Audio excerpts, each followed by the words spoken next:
Assalamualaikum warahmatullahi wabarakatuh. Waalaikumsalam warahmatullahi wabarakatuh. Alhamdulillah rabbil alamin. Assalamualaikum warahmatullahi wabarakatuh.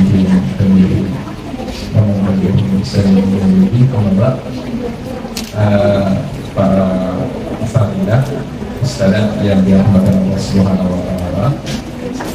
Alhamdulillah kita bersyukur kepada Allah Subhanahu wa taala kesempatan hari ini kita bisa berkumpul di salah satu masjid Allah Subhanahu wa taala. Tentunya ini dalam rangka kajian rutin ya dari Yayasan Al-Mustaqim untuk kepada para guru asatidzah dan ustadzah pengajar Al-Quran ini. Ya, semoga apa yang telah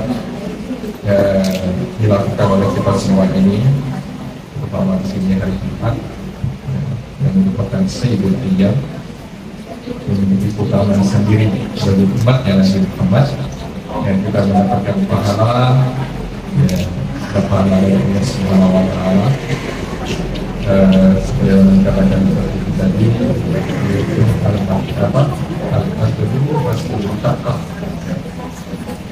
jauhnya tempat tinggal kita datang ke sini ke dalam setahun ya, itu bertambah berat, bertambah jauh, bertambah besar tantangan yang lagi dengan kita. Jangan datang ke sini karena kesal, karena takut sama ketua yayasannya, takut dipangkas honornya, jangan ya. Tapi datang dengan tulus dan hati mengharap ridha Allah Subhanahu wa taala ya. Mengharap ridha Allah Subhanahu agar kita mendapat pahala dari Allah Subhanahu dengan beliau saja. Kemudian saya dipesannya oleh beliau ini materi yang akan isi apa yang diberikan yaitu meningkatkan kualitas diri sebagai pengajar Al-Quran, sebagai pengajar Al-Quran. Berarti kita semua ini adalah pengajar Al-Quran. Saya juga pengajar Al-Quran, tapi maksud dari ayat bukan dari kaifiyah bagaimana melafadzkan dan tajwidnya, saya kurang dalam masalah itu. Tapi insya Allah para asatidzah ini memiliki kemampuan untuk, karena kita sadar dan mengajar Al-Quran itu tidak sembarangan, ya tidak sembarangan. Nah, kemudian sebagai buku kita dari hadis Rasulullah SAW ya, sebagai pengajar Al-Quran itu apa? Ada hadis Rasulullah berapa itu? Sering kita baca, sering kita juga menyampaikan apa? Hadis Rasulullah SAW. Apalagi Khairukum man ta'allama al-Qur'an wa 'allamahu. Ya kan? Ini merupakan sebagai mutu bagi kita. Khairukum, sebaik-baik kalian. Jadi sebaik-baik manusia itu orang yang mengajarkan Al-Qur'an. Khairukum man ta'allama al-Qur'an, orang yang belajar Al-Qur'an dan mengajarkan Al-Qur'an. Ya. Tapi ada sebagian orang itu yang memandang pengajar Al-Qur'an dengan pandangan sebelah mata saja, dengan pandangan sudut.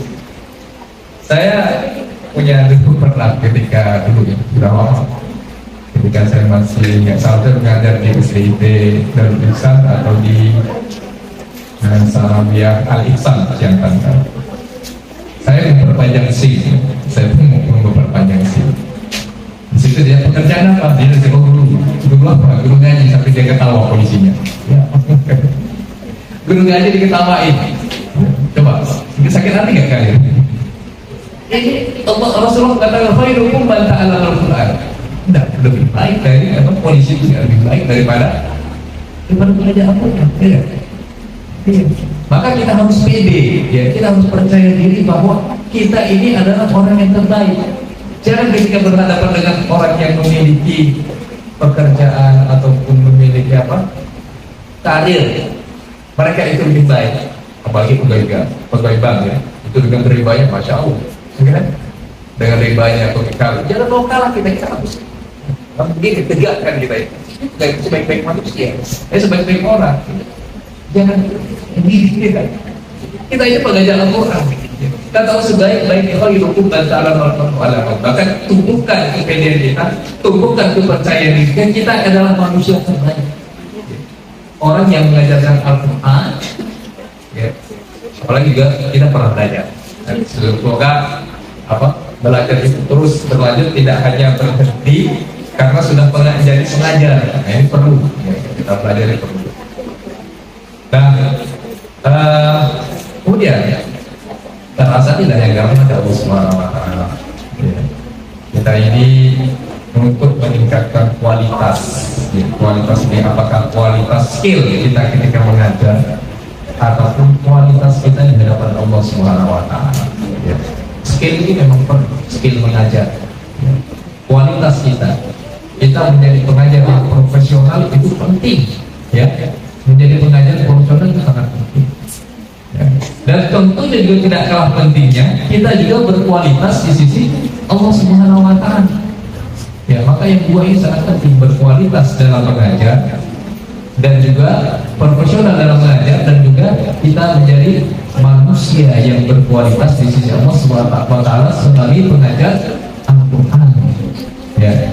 Maka untuk meningkatkan kualitas kita ini, mungkin kualitas kita yang paling penting adalah kita sebagai pengajar Al-Quran, karena yang kita ajarkan ini adalah Al-Quran, ya, kalam Allah, maka yang paling penting adalah kita ikhlasun niyah, mengikhlaskannya, itu yang pasti, yang pertama ikhlasun niyah.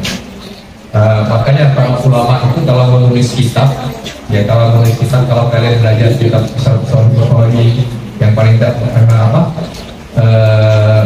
Arba'in An-Nawawi, itu yang pertama hadis yang diletakkan pertama hadis apa? Innamal a'malu binniyat. Sehingga para ulama mengatakan tidaklah seorang itu membuat taklif dulu kitab, menulis satu kitab, maka lebih berhak dia meletakkan hadis tersebut innamal a'malu binniyat. Ya, innamal a'malu binniyat. Dan selanjutnya sambungan hadisnya. Maka dia kita mengajar Al-Quran dan kita luruskan. Mungkin ada permasalahan. Ngajar Al-Quran ini harus ikhlas. Boleh nggak lebih upah? Tapi kalau tidak kasih upah dari gaji, ya, tidak mau ngajar, ikhlas ada. Ini problem ini, ya dah. Aduh, susah. Nanti gajinya dikit, aduh, tak ikhlas. Datangnya juga malas-malasan. Nah, ini yang perlu ikhlas, ya. Berarti kalau orang yang mendapat gaji itu tidak ikhlas apa aja?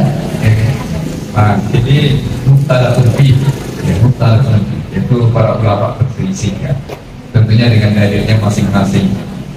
Kalau Hanifiyah, Abu Hanifah itu mengatakan haram mutlaqan, haram secara mutlak. Aduh, pusing nih kalau masalahnya yang berat, ya. Tidak ada pengajar Quran di sini. Ya. Kalau ada bilang Ahmad bin Hanbal, ya, ini di ulama salaf terdahulu sudah membahas. Ya, karena ada dalilnya juga. Ya. Dan tetap terbagi. Kalau Hanafilah, ya, Ahmad bin Hanbal. Nah, kalau Malikiyah sama Syafi'iyah, ya, dia mentarjih, dia merojihkan bahwa, ya, tidak mengapa. Al-Ujratu fi ta'limil Quran, yaitu mengambil upah dalam pengajaran Al-Quran. Kalau tadi Hanafilah itu dia bukan mengambil upah dari orang yang kita ajarkan, tapi dari Baitul Mal. Tapi Baitul Mal nggak kasih kita nggak melirik kita, ya. Yang dilirik yang lain sama Baitul Mal. Apalagi pemerintah. Nah, kalau pemerintah, kalau ada rumah Qurannya ada ini, ada biasanya dikasih spot supaya itu pengembangan rumah Al-Quran ataupun madrasah diniyah, itu madrasah diniyah.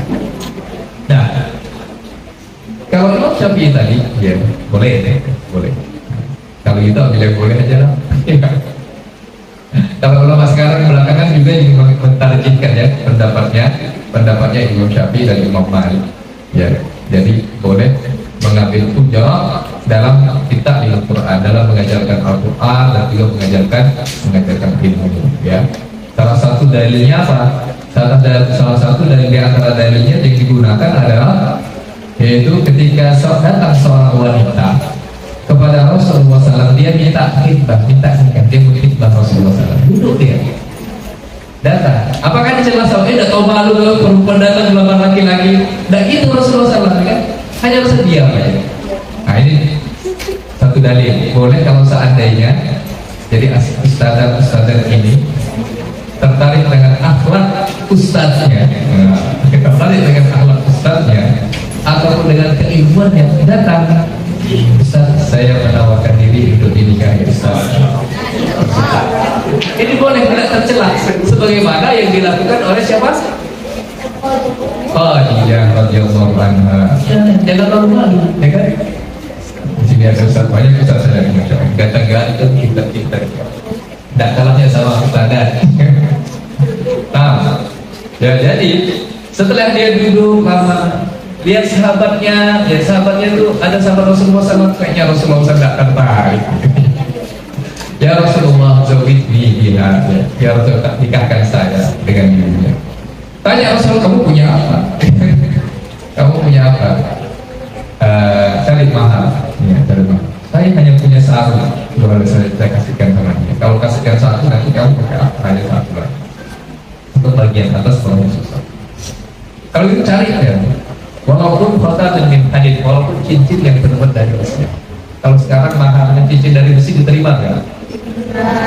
Kalau si Ahmad sih terima karena cintanya kemana sang ikhwatnya. Tapi yang tidak terima calon mertua lain yang berat ya.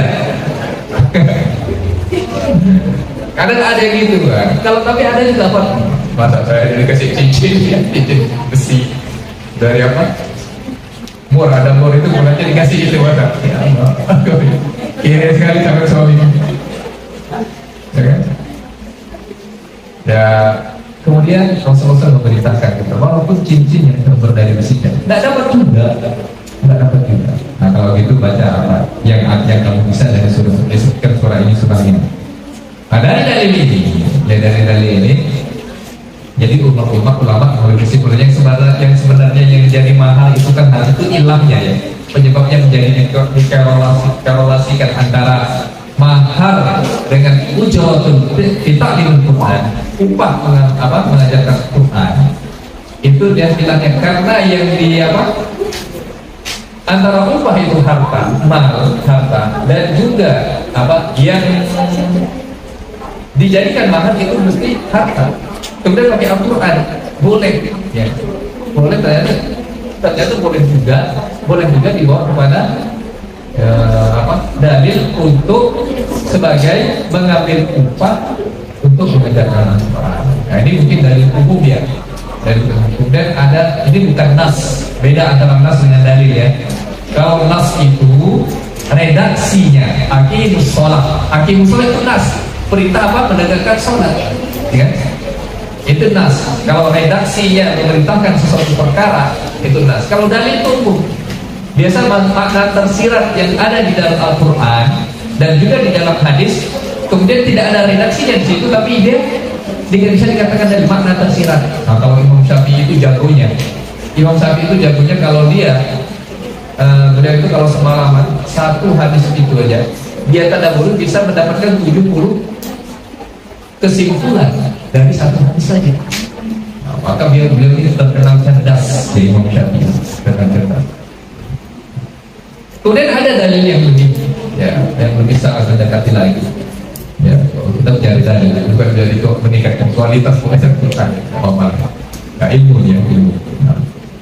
Tentang masalah ini, orang yang meruqyah, ya ada sahabat yang meruqyah, ya meruqyah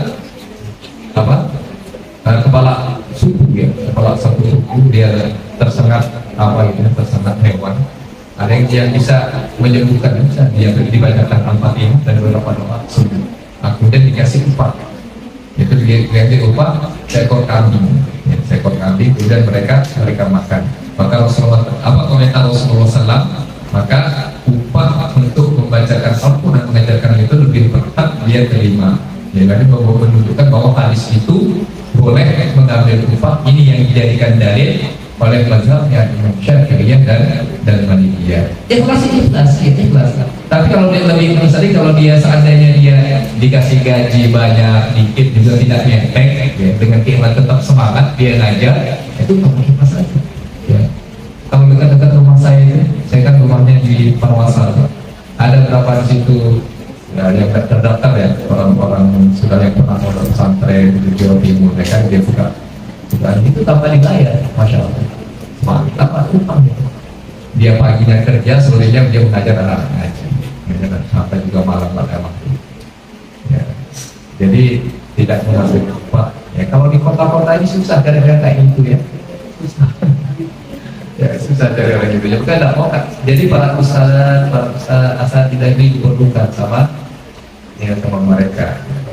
Jadi tadi keikhlasan sangat penting untuk meningkatkan kualitas ya, kualitas kita. Karena dengan ikhlas itu kita bisa semangat mengajar, tidak malas-malasan.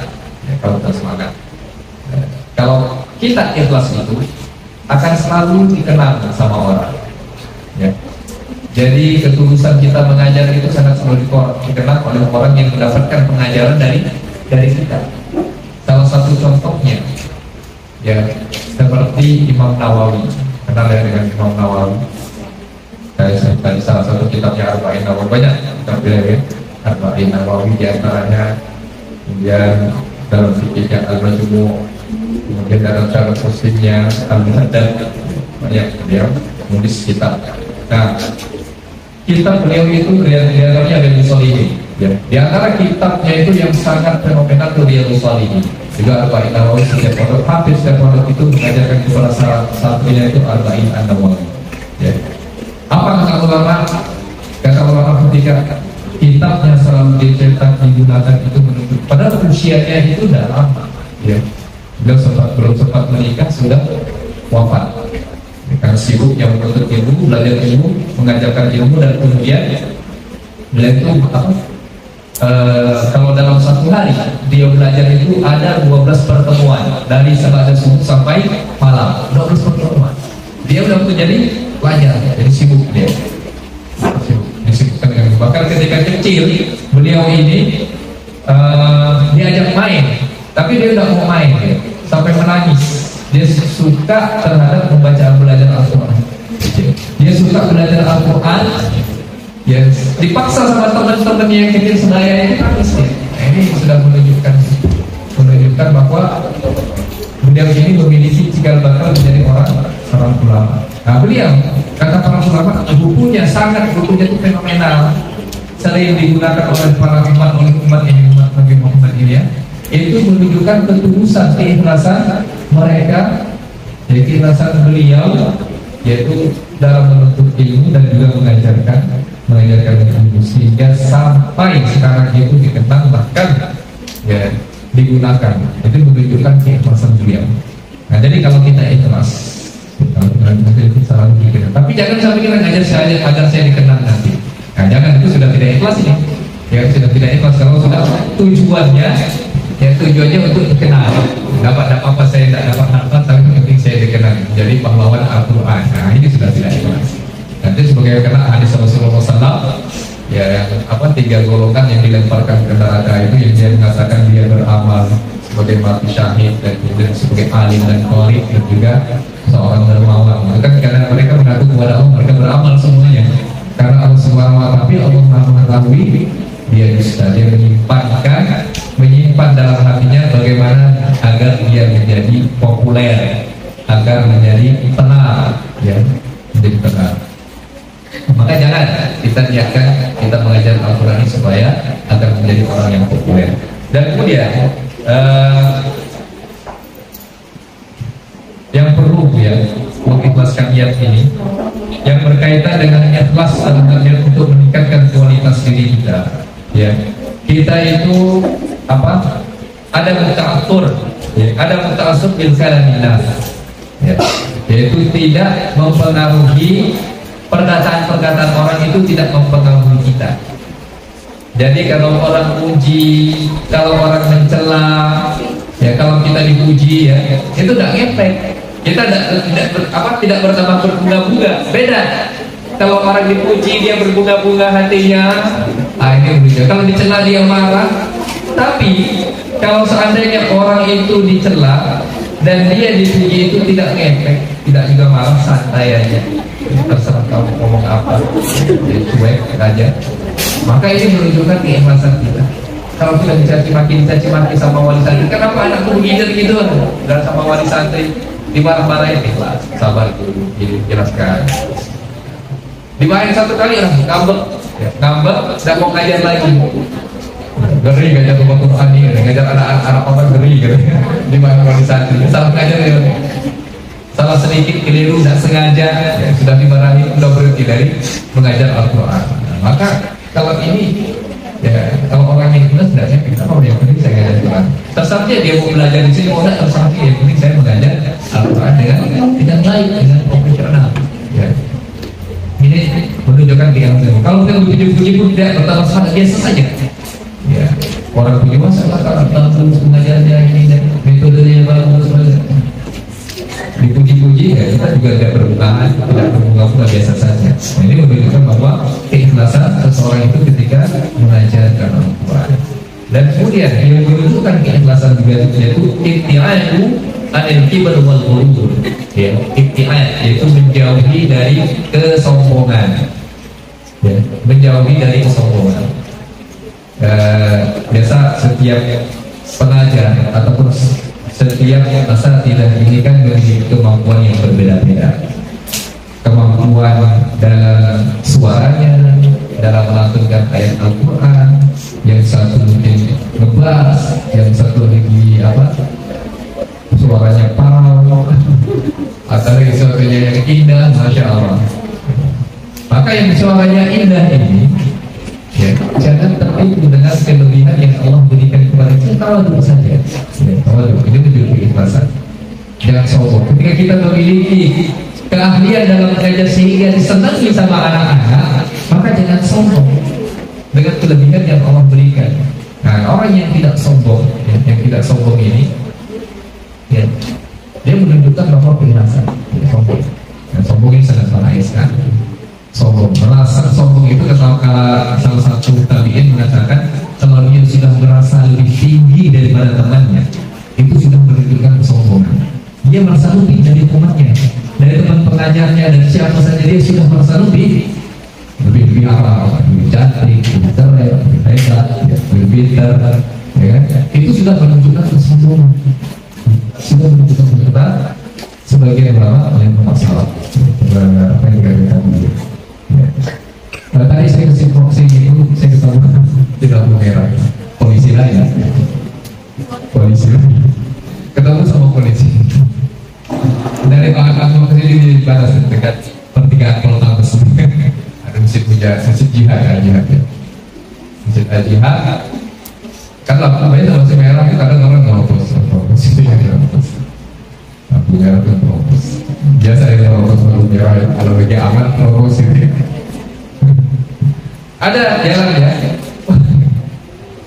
ada seorang lagi menerobos lampu masjid merah, ada polisi mau lewat, marah itu polisi. Dia mau buat apa sih dengan marah, mau apa dia ngomong kayak gitu. Jadi tunggu jadian ya.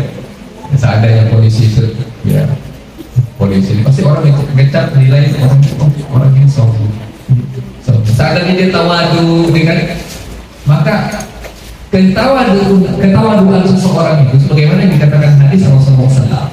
Sama kita juga mengajar Al-Quran kalau tawadu sama teman-teman sejawat mengajar kalau tawadu itu tidak menambahkan kita hina di depan mereka. Rasulullah mengatakan dalam hadis misalnya ya, tidaklah seorang itu dia bertindak melakukan tawadu melainkan Allah Subhanahu wa Ta'ala angkat derajatnya. Coba kalian bandingkan, ada teman kalian di antara kalian ini yang tidak di sini lah ya. Insya Allah tidak ada yang di sini yang sikap kibar sombong. Kita bandingkan antara teman yang sombong sama yang teman yang tawadu, mana yang dipuji coba? Tentunya yang tawadu, ya kan? Masya Allah teman kita si A yang tawadunya bukan baik, nah dipuji, mengangkat derajatnya. Nah, jadi jangan kalian pura-pura tawadu ya, supaya diangkat derajatnya segala dipuji teman-temannya. Tapi yang sombong itu selalu dicela. Nah itu kejadian. Saya lihat ada santri-santri gitu ya yang ada yang tipe orang banyak ya, tipe-tipe orang yang banyak, ada yang sombong, ada yang tawadu. Yang sombong itu gak dikembali. Sok paling kaya, sok paling merasa lebih daripada temannya. Nah, ini tidak senang kita sama temannya. Nah, maka tidak rugi kalau kita ini memiliki sifat, yaitu sifat tawadu, jauh dari sifat kesombongan. Jadi kelebihan. Karena kita ini ya berinteraksi sama wali santri, berinteraksi dengan santri-santri yang belajar Al-Quran, dan juga berinteraksi dengan teman-teman kita yang sama mengajar. Ya, maka jangan bersikap sombong, itu sudah menunjukkan keikhlasan kita kepada Allah Subhanahu wa Ta'ala, kelebihan apa yang Allah berikan kepada kita. Dan kemudian ya, yang berkaitan dengan kesabaran untuk meningkatkan kualitas kita dalam mengajar Al-Quran adalah kesabarannya. Meningkatkan kualitas kita dalam mengajar adalah bersabar. Ngajar anak-anak, ya kan? Ya tahu ngajar anak-anak, apalagi belum tahu baca Al-Quran, ada yang pintar, ada yang susah, ada yang bebal, ya kan? Ini perlu kesabaran, belum lagi yang nakal, belum lagi yang lompat meja, lompat sana, lari-lari, yang anaknya super aktif, yang kelebihan kalori, aktif dia lari kemana-mana, ini susah ya. Biasanya yang bisa nakal ini, ya pengajar yang memiliki keahlian, yang bisa ngajar. Kadang kita yang biasa-biasa tidak bisa ngajar. Ya. Maka biasa ada di antara mereka yang itu tidak mampu karena ya korban perasaan, ya bisa ngajar juga. Kasihkan orang lain yang ngajar saja. Karena menghadapi anak-anak ya. Jangan ada kadang-kadang ya ngatur anak kita ini susah sekali. Anak orang ya banyak. Kalau anak kita sendiri bisa 4 orang, 5 orang, 6 orang, ini 10 orang, 20 orang ditangani dengan berbagai macam. Maka ini perlu kesabaran, ya, perlu kesabaran dan juga tahammul. Tahammul itu bisa bertahan, ya, bisa bertahan dalam menghadapi ujian. Bisa ujian itu datang dari wali santrinya, bisa juga datang itu dari siapa? Dari santrinya itu sendiri, atau bisa juga dari apa saja. Ya sendiri ya. Itu bisa. Yang ujian itu bisa datangnya, bisa datang dari teman kita sejawat, dari teman lama, dari yang santri kita, dari mulai santri, dan juga bisa ke atasan, kan? Bisa juga dari atasan, ini ujian. Ya, maka kita bisa tahammul. Dan kalau bisa tahammul itu bertahan diri, menghadapi cobaan itu, maka kita akan kualitas ya, kita ini akan meningkat. Dan kemudian ya, tujuan dari kita mengajar Al-Quran adalah mengharapkan ridha Allah. Nah ini tujuan, menghadap ridha Allah dan mengharapkan surganya. Dengan cara apa ini? Mengajarkan Al-Quran. Ada seorang wanita yang dinikah, dia seorang wanita yang sangat cerdas. Dia kalau seandainya dia kerja di tempat lain itu masih bisa diterima karena dengan kecerdasannya. Tapi dia memilih apa? Memilih mengajar Al-Quran. Kenapa dia memilih mengajar Al-Quran? Apa yang dikatakan? Dia berpandangan sangat jauh, bukan hanya berpandangan pada dunia yang sempit ini, dunia yang sederhana ini, tapi dia pandangan yang jauh, yaitu akhirat. Saya mengharapkan setiap kali saya mengajarkan anak surah Al-Fatihah, ya, jadi anak-anak yang tidak tahu baca Al-Fatihah, kita ajarkan dia pandai baca Al-Fatihah. Surah Al-Fatihah itu dibaca setiap sholat. Ada yang dibaca 2 kali dalam sholat, ada yang 4 kali, 3 kali. Setiap kali dibaca, karena kita ajarkan dia, kita dapat pahala. Dapat pahala? Dapat ya? Ya pasti dapat. Jadi yang kita ajarkan itu anak bisa membaca Al-Fatihah, dia bawa sholat. Ya, dia sholat berapa rakaat dalam sehari itu berapa rakaat? Sholat wajib aja bukan hanya sholat sunnah. Sholat wajib aja itu udah dapat Masya Allah. Maka itu yang dia pikirkan. Jadi setiap kali yang dia anak itu membaca apa yang saya ajarkan dari surah Al-Fatihah, saya mendapat bagian. Itu yang dia inginkan. Dia tidak mau bekerja yang lain yang mungkin lebih menghasilkan dari dunia, tapi dia mengharapkan surga Allah Subhanahu wa Ta'ala dengan apa yang dia ajarkan kepada anak-anak didiknya. Kemudian tentunya untuk meningkatkan kualitas di sore terhadap Al-Quran, tadi sudah masuk juga, yaitu kita menjaga adab yang penting. Bukan hanya santri kita yang beradab, tapi seorang guru pun harus memiliki adab. Ya mungkin yang adab sesama teman ya sudah jelas, adab kepada guru Nah, mengajar adab kepada santri kita ya. Kita harus memiliki adab ya. Tidak berkata dengan perkataan yang baik sehingga menjadi contoh. Kita ini menanamkan ya, kepada orang, kepada anak-anak ini kebaikan. Tapi kalau kita tanamkan itu keburukan sangat cepat sekali ditangkap sama anak-anak. Keburukan itu sangat cepat ditangkap. Maka jangan berhati-hati, lisan kita, tangan kita, perbuatan perilaku kita ini kita jaga. Perilaku ketika kita menjaga adab kita, ketika makan, minum ini kan ada adab-adabnya. Itu dilihat sama santri kita. Nanti enak, kenapa kamu makannya tangan kiri? Guru kau aja makannya tangan kiri. Dijaga dalil tuh. Berarti rumah Quran tidak bagus gurunya kan? Rumah Quran aja lagi yang kena. Atau saya lagi kena. Jadi adab perlu para asal kita yang dalam Allah Subhanahu Wa Taala adab.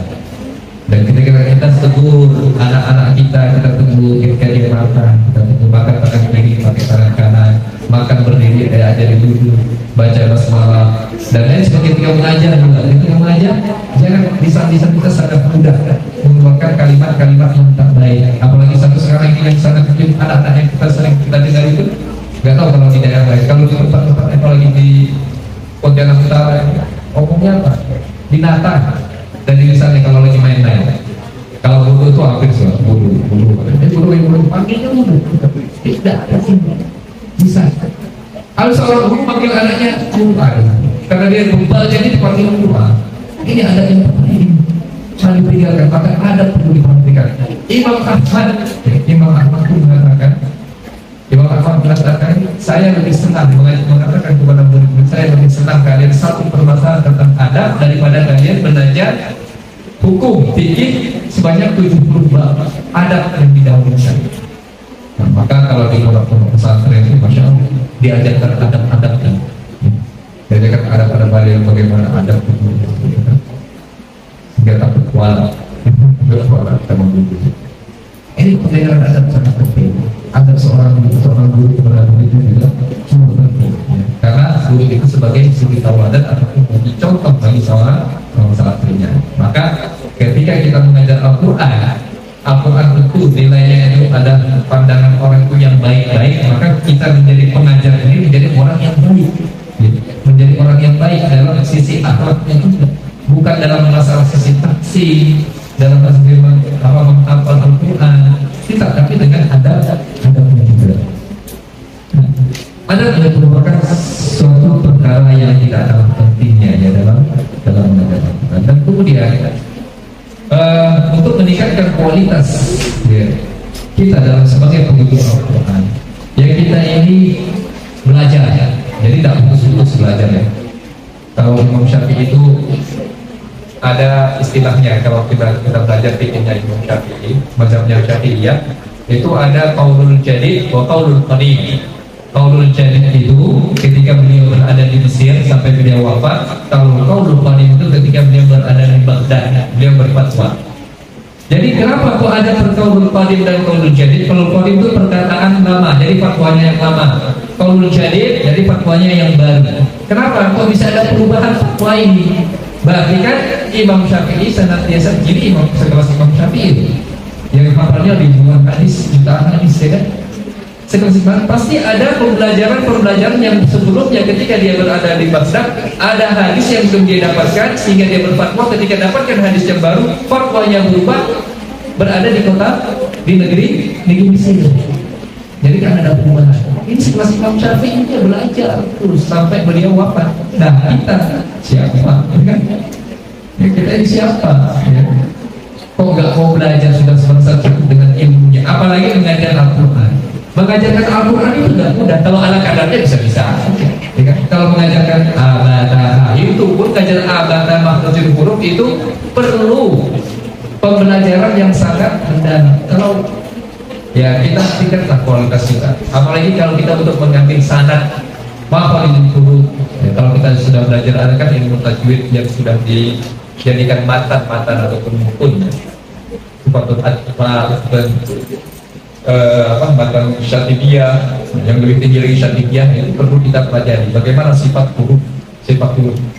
Nah, perlu kita, ya, karena terkadang kita belajar kita sudah tahu ngaji, sudah alumni TPA TPI, ya, kemudian tidak pernah belajar lagi, kita sudah biasanya sudah berani yang baca Al-Quran, tapi kita nggak tahu sifat-sifat huruf itu. Maka penting sini kita mempelajari, meningkatkan kualitas kita dalam pengajaran ilmu Al-Quran, ya, ilmu Al-Quran untuk mengajarkan kepada santri-santri kita. Memang perlu kesabaran. Kita belajar dan mengajarnya juga sangat susah belajarnya, ya, sangat susah. Saya pernah ngobrol dengan Ustaz Adi. Ustaz Adi itu salah satu imam Masjid Mujahidin, ya. Beliau alumni Al-Azhar Kairo. Saya pernah ngobrol bertiga. Beliau ditanya, beliau ini bersanad ngambil qiraah asroh. Qiraah asroh bukan hanya sekedar belajar. Ada yang belajar qiraah asroh itu hanya sekedar belajar aja bagaimana cara-cara bacanya, tapi dia tidak mengambil sanad. Nah, tapi beliau ini mengambil sanad qiraatul asroh. Ya, jadi bacaan apa? Bukan hanya sekedar qiraah sabah, ya, qiraatul asroh. Sebenarnya 14. 4 itu lemah, yang 10 itu yang bisa dijadikan dibaca, yang bisa dipaduan pun dibaca dalam sholat. Qiraah asroh. Nah, beliau ini mengambil semua sanadnya 10 sanad.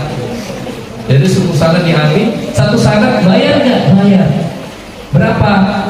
Kurang lebih 10 juta. Jadi belajar Al-Quran bisa ngalahi apa?